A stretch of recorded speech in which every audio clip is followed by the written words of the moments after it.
Supreme court దగ్గర నుంచి నేను 2 విషయాలు చెప్పదలుచుకున్నాను. సుప్రీంకోర్టు ఏ రోజైతే ఒక సిట్టు విచారణకి ఆదేశించిందో, సిట్టు విచారణకి ఆదేశించిన సమయంలో తిరుమల లడ్డు మీద రాద్ధాంతాలు ప్రతిరోజు వార్తలు కూడా ఉండకూడదు, దాని గురించి ఎక్కువ మాట్లాడకూడదు అన్న అంశాన్ని కూడా జోడించడం జరిగింది. ఆ నేపథ్యంలో 5 సభ్యులతో ఒక కమిటీని ఏర్పాటు చేసింది. 5 సభ్యుల్లో సిబిఐ నుంచి 2 ఇవ్వాలి అని సిబిఐని కోరింది. రాష్ట్ర ప్రభుత్వం నుంచి ఒక 2 డిపార్ట్మెంటల్ నుంచి 2 ఇవ్వమని అటు నుంచి కోరింది. అలాగే ఇంకొకరు food and safety national food and safety manager authority నుంచి ఒక పర్సన్ని తీసుకోవడం జరిగింది. ఇలా 5 ఇందులో ఉన్నారు. 5లో నేను ఒక వ్యక్తి గురించి మాట్లాడాలనుకున్నాను.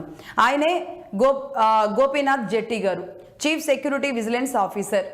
ఆయన ఎవరున్నారు? ఆయన సిట్లో ఉన్నారు. ఆయన ఎవరు? ఇదే కల్తీ జరిగింది అని ఆరోపణలు ఎదుర్కొంటున్న పీరియడ్ ఏదైతే ఉందో ఆ పీరియడ్లో ఉన్న వ్యక్తే. ఈ 2022 నుంచి ఏదైతే జరిగింది అని పదే మాట్లాడుతున్నామో ఆ పీరియడ్లో ఉన్న వ్యక్తే గోపీనాథ్ జెట్టి. గోపీనాథ్ జెట్టి ఎలా విచారణలో పాల్గొంటారు? ఎవరైనా సరే ఎక్కడైనా ఒక జడ్జి విషయం ముందుకి ఏదన్నా తీర్పు వెళ్ళింది అంటే మనం చూసాం. జగన్మోహన్ రెడ్డి గారి కేసులు కానీ, చంద్రబాబు నాయుడు గారి విషయంలో కానీ, బెయిల్ విషయంలో కానీ నాట్ బిఫోర్ మీ అంటారు. నాట్ బిఫోర్ మీ అంటే వాళ్ళ ముందుకి ఆ సమయంలో ఆ రాష్ట్రంలో నేను పనిచేస్తున్నాను కాబట్టి నేను ఏ తీర్పు ఇచ్చినా నా మీదకి అది వస్తుంది కాబట్టి నాట్ బిఫోర్ మీ, నా ముందుకి ఇది రాకూడదు, నేను గౌరవంగా దీని నుంచి తప్పుకోవాల్సిన అవసరం ఉంది అని.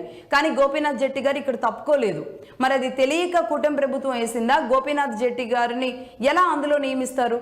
ఎవరైతే ఆరోపణలు ఎదుర్కొంటున్నారో, ఏ టీం అయితే ఆ పీరియడ్లో ఉన్న టీం అంతా ఎవరైతే ఆరోపణలు ఎదుర్కొంటున్నారో ఆ టీం సభ్యుడే అందులో ఎలా ఉంటారు అన్న ప్రశ్న ఈ రోజుకి మరి ఎవరి నుంచి ఎందుకు రాలేదో నాకు అర్థం కావట్లేదు.